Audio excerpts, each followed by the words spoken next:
Hey y'all, it's Brady. Welcome to my channel and thank you so much for joining me. Welcome if you are new and welcome back if you are returning. I am so glad that you are here. Today's video is a bake with me. A few weeks ago I did lots of fall baking and I brought you along for the ride. So lots of cookies, some little muffins, all sorts of fun treats. Alright, so we've got a mixture of things here. We've got apple cider donut muffins. We have got Snickerdoodle cookies and pumpkin chocolate chip and all the good things. So come along with me and let's check these out, and hopefully you'll find a recipe here that you love, and you can find all the recipe links down in the description box for you, so you can just click right on over to the original recipe, print it off, and get the things that you need to make these recipes yourself. Alright, let's jump into the video. Okay, y'all, so here's what you're going to need for these apple cider muffins. I'm actually, fun fact, could not find apple cider yet because I am filming this a bit early. So we're going to use apple juice, which it does say you can use apple juice if you don't have any apple cider. So I encourage you, you could make these things without going out and buying specialty things if you keep, you know, the basics plus apple juice, you know, on hand. The spice blend here is the apple pie spice blend. And I was trying to see if I could find my bottle here. Yeah. So this is the one that I purchased, but it is just cinnamon, nutmeg, and allspice. So you could definitely, if you have those things on hand, don't go out and buy apple pie spice. Just kind of hobble that together and you will be just fine. Okay. Let me point out that I do have some butter melting in the microwave. And that is actually for the topping. So it calls for 4 tablespoons of unsalted butter melted. Then you need sugar and some more of the apple pie spice here. So I went on ahead and set those aside. But what we need right now is all-purpose flour, granulated sugar, let's see, baking powder. I almost said baking soda. No. Baking powder, salt, your apple pie spice, or again, cinnamon, nutmeg, and clove. No, cinnamon, nutmeg, allspice. And then you need some vegetable oil, some eggs, again, your apple cider or your apple juice, and then some milk. So all of the exact measurements are going to be in the recipe that is linked down below. This recipe is from iambaker.net, so be sure to go and check them out. Click that link and print off the recipe there. This one says it makes 12 servings, but I'm actually going to make these as mini muffins. So we should probably get about 24 mini muffins out of this. Says it is a total time of 32 minutes, including 22 minutes of cook time. And I've already pre-measured everything, so that's going to make this go even quicker. And I am really, really excited. So it looks like we're going to preheat the oven to 350. And then it says to combine your dry ingredients, and then in my mixer, I'll start the wet ingredients, add the dry ingredients to that. And then actually, once they're cooked and cooled, that's when we're going to dip the tops of these muffins in the butter and then top with the cinnamon sugar or spiced sugar blend. So I'm going to go ahead and combine here my dry ingredients, which is my flour, salt, baking soda, and the apple pie spice mixture here. And surprisingly, this recipe does not call for any vanilla, so that's interesting. But let's go ahead here and just combine. And I'm going to rough combine, y'all. I'm not real good at this whole combine your dry ingredients thing because I don't want to mess up even more bowls. I've got some other muffins going, and that oven is a-beeping at me. Thankfully, they both cook at 350, so we should be ready to go when those come out. Okay, so roughly, I just combined my dry ingredients there, and we'll set that off to the side. I'm going to get my mixer set up, and I'll show you me combining our wet ingredients, which if you are new to baking, your wet ingredients normally includes your sugar. However, I'm glad I read the instructions because this recipe actually calls for you to mix your sugar into your dry ingredient mixture. So that's a little different. So I'm glad that I read that because I'm gonna try my best to follow this recipe. If you've been here a while, then you know that I don't always do the greatest with that. I'm kind of like, oh, I kind of know the general process of how to make a muffin. So I'm just gonna throw it all in there and hope for the best. But for now, we're gonna try our best to follow the recipe. Okay, so then that is the dry ingredient mixture. That is the flour, the sugar, baking powder, salt, and apple pie spice.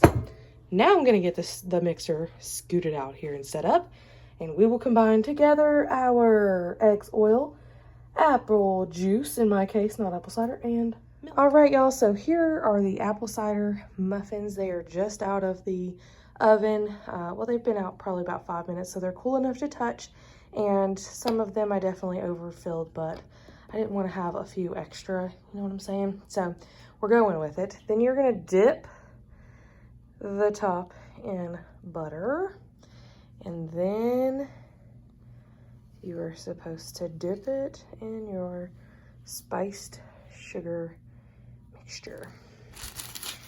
So I'm going to do that 23 more times here. I won't make you watch me do all 23, but there's our butter and our cinnamon sugar mixture. And I'll do a couple more for you, and then I'll finish these up and show you the finished product. Okay, y'all, here are these scrumptious apple cider muffins with the topping. And if you're curious, this pretty much made it, I've had like exactly the amount of butter that I needed, melted butter for the top, and almost, I mean, I had maybe a tablespoon of sugar mixture left over. So, which may not have even happened if I would have made these as regular full-size muffins instead of minis. We got 24 mini muffins out of it. Yes, some of them are a little larger, but overall, these are so enticing. It is taking everything in me to not eat these right now. Plus, I've got sneak peek over here of some other treats that are going today too. So the house smells just like fall. I know that you're going to love these. Again, check out the description box. Make sure that you check out the full recipe link down there. But I think these are going to be a huge, huge hit. All right, so never you mind my messy countertops here and all my stuff out everywhere. And I did use this bowl already, but it was literally for some apple muffins. So it's going to be just fine. We're using it within like 5 minutes. We're going to be good to go. Okay. Here's the ingredients that you need for these pumpkin chocolate chip cookies. I think maybe I told this to double the batch. I believe I did. So that's why my measurements are probably going to be a little bit different than the recipe you'll find linked down below. It is from cookingclassy.com. Be sure to check them out in the description box so that you can get that link, print your own copy of the recipe, and get the exact measurements. So for the pumpkin chocolate chip cookies, you're going to need all-purpose flour, baking powder, baking soda, and salt. And then it calls for ground cinnamon, ground ginger, ground nutmeg, and cloves. But I am actually using an apple pie spice blend because I already had it out, and it has most of those flavors. I think the only thing it really doesn't have is ginger, but it's going to be just fine. We're going to roll with it. Then you need vegetable oil, light brown sugar, and some granulated sugar, some vanilla extract, and an egg. And I think that is everything that you need. And so, oh, and chocolate chips. I don't know if I said that already, but you need some semi-sweet chocolate chips. So we have got our oven preheated to 350 degrees. You're going to line baking sheets with silicone baking mats or parchment paper. And I don't know where my silicone baking mats are at the moment, so I'm going to line mine with parchment today. And so it actually calls for mixing our dry ingredients together first, which is your spices, baking powder, baking soda, salt, and flour. So real quick here, we're going to do that.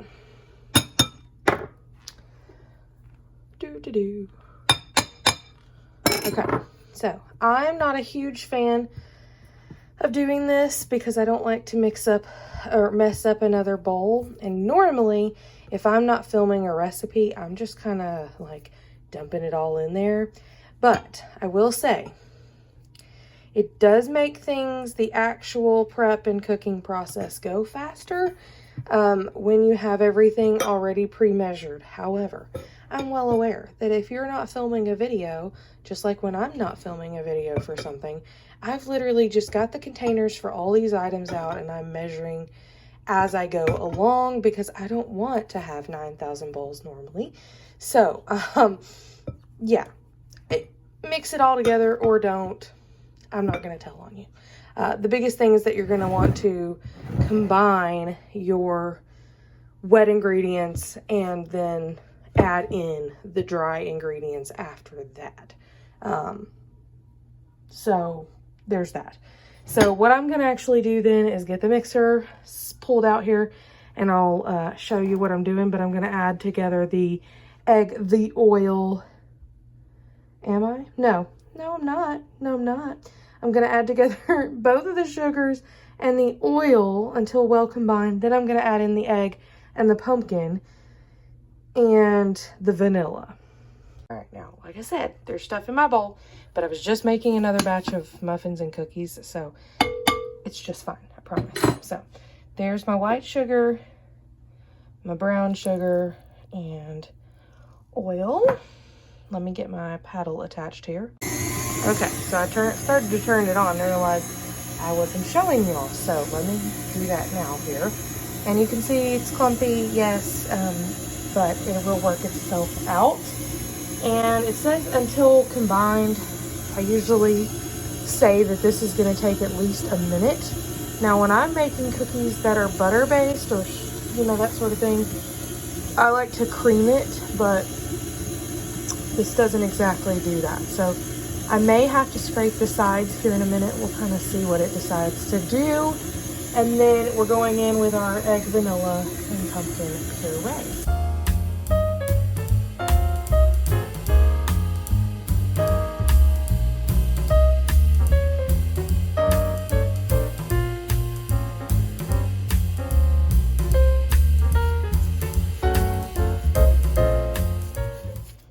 I'm just scraping it off the sides like I mentioned because, yeah, you're going to want to do that. You don't want to miss any thing. And this portion is so small comparatively to our mixer here. Ooh, I'm splashing it all over my counter. That's okay.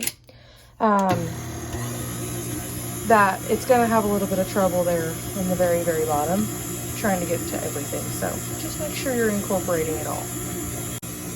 Okay, this has gone a little over a minute now, and I would say that they are combined. So while it's going, I'm going to go ahead and add in my egg. And normally I would measure out the vanilla, but I'm not. I'm going to say that's about a teaspoon of vanilla.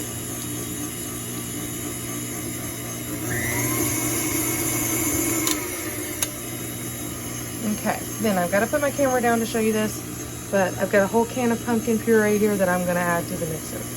Okay, so I had to have both hands there, but we do have the pumpkin puree added to the egg, the brown sugar.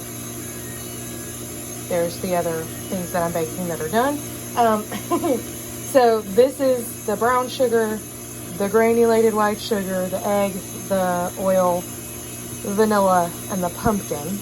And it looks pretty well combined to me. So now it's time to add in slowly the dry ingredients, scrape the sides, add some more, that whole thing. So I'm actually going to put my camera down for just a minute so that I can add in some of this because I'm going to actually, let's see, I'm going to actually do it this way. But when I get part of that in here, I'll show you. Okay, so always making sure that I lock my mixer there. Okay, so this is about half of our dry ingredients, and I just do this until everything looks like it's kind of sticking with the wet ingredients. Okay, and then we'll add in some more because my daughter was actually asking me this the other day when I was making something, and she was like, why wouldn't you just all, add it all in there?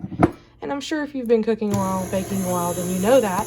But basically, if you haven't discovered it the hard way, that will all go flying out at you if you put it all in at one time. So what I do, and what most people do then, is they don't like to get splashed in the face with a bunch of flour. So we add it in a little bit at a time, and that helps prevent that. So you see I didn't get splashed with flour.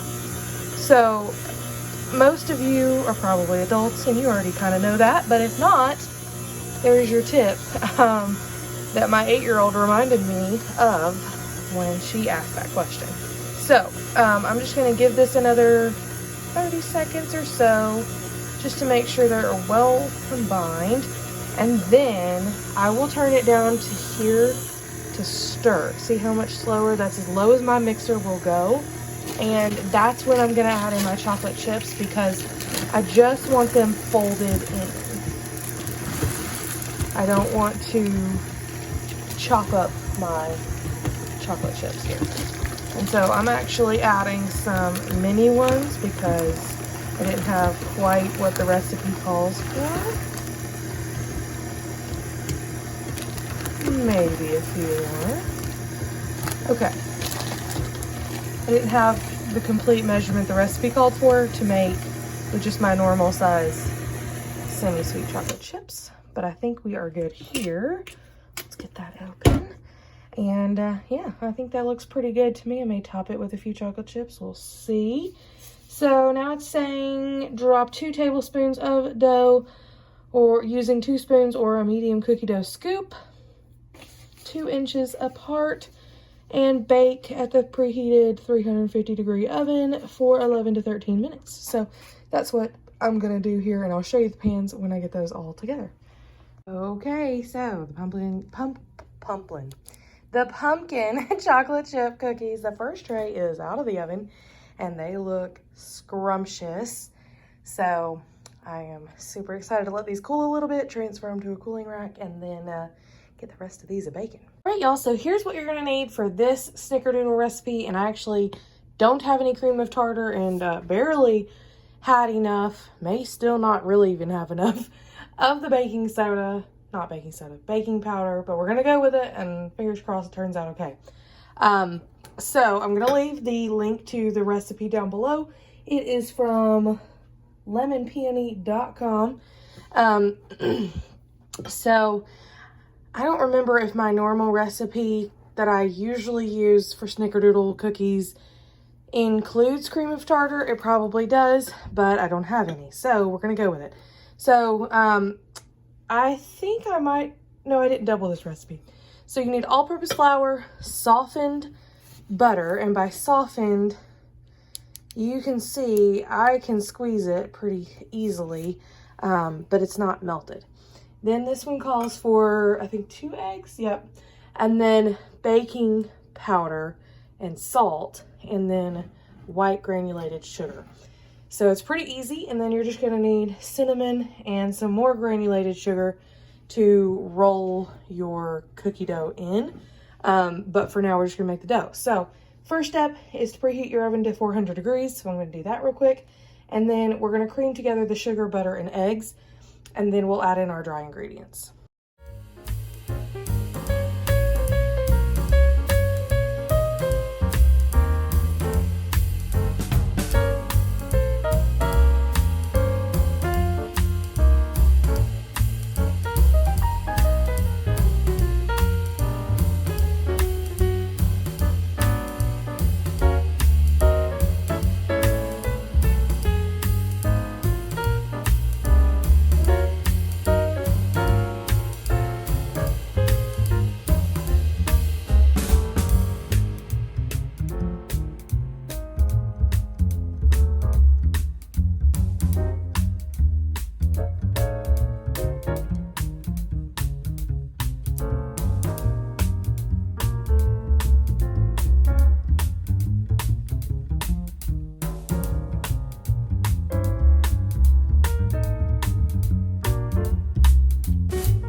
does, see how it starts to kind of form together?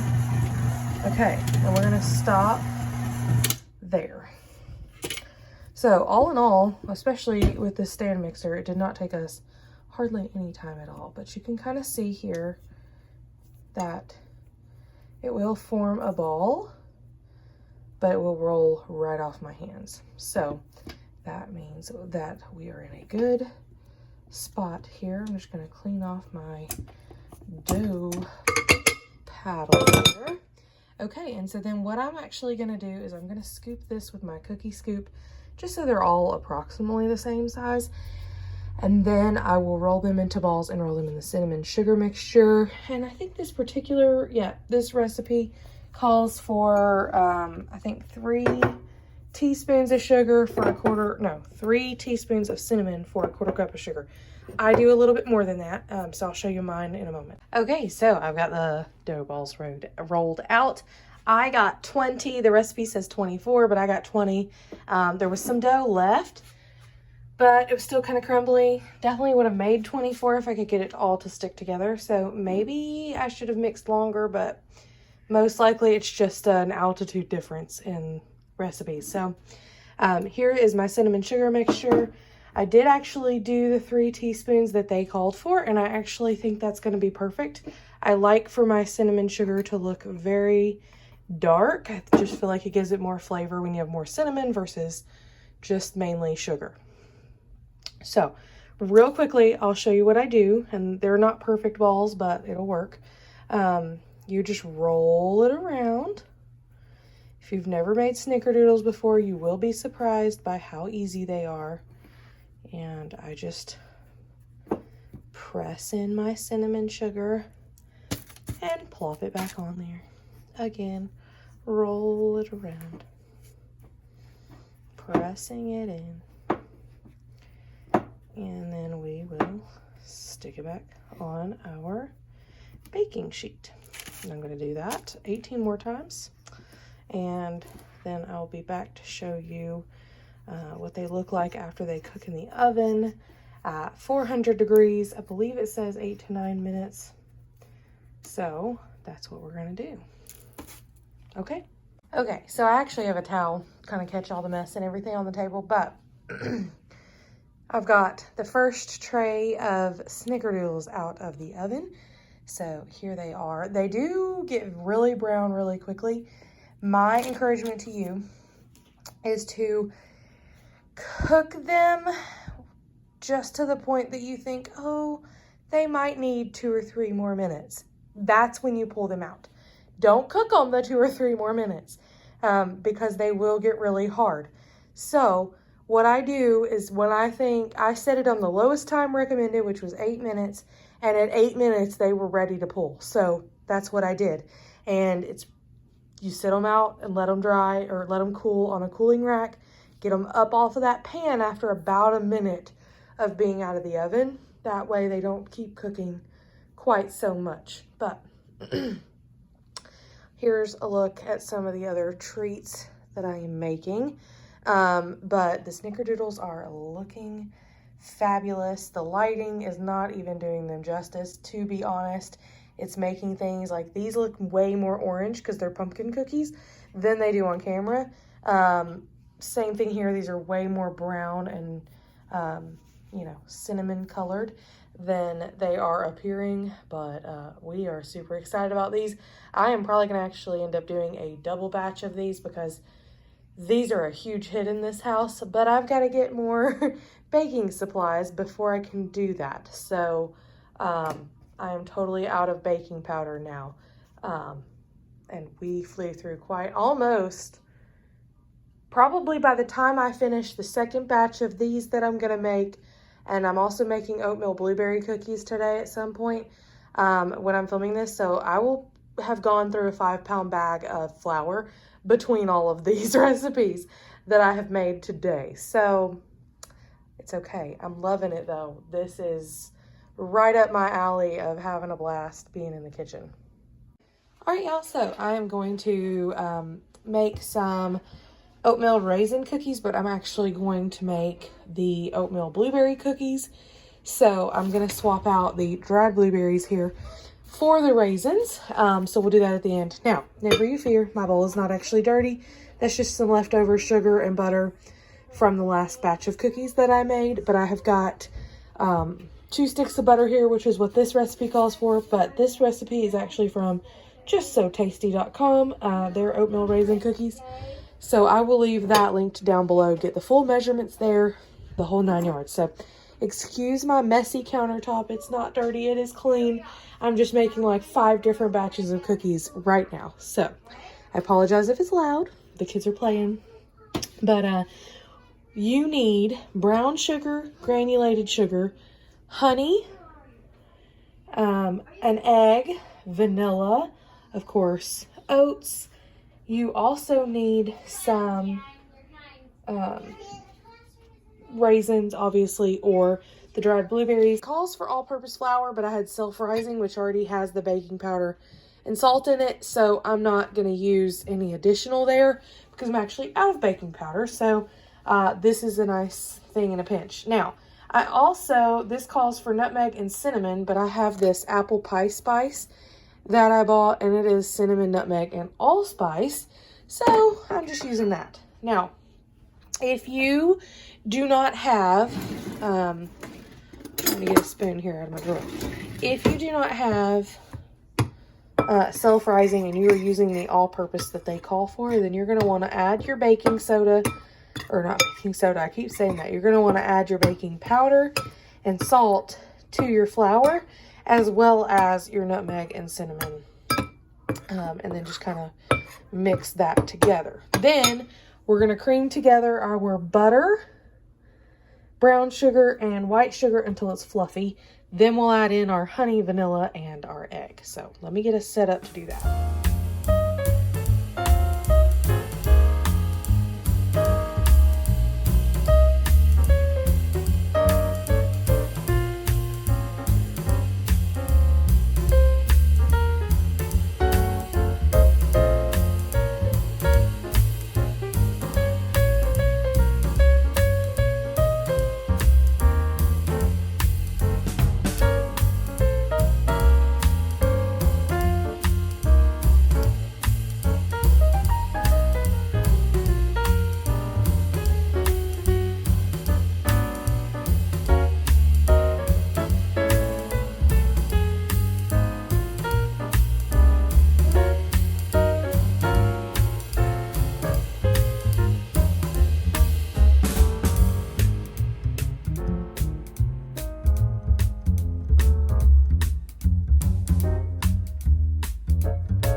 oatmeal cookies. They do need to firm up before I transfer them, so I'm gonna let those sit for a few minutes. And then we've got the other batch in the oven.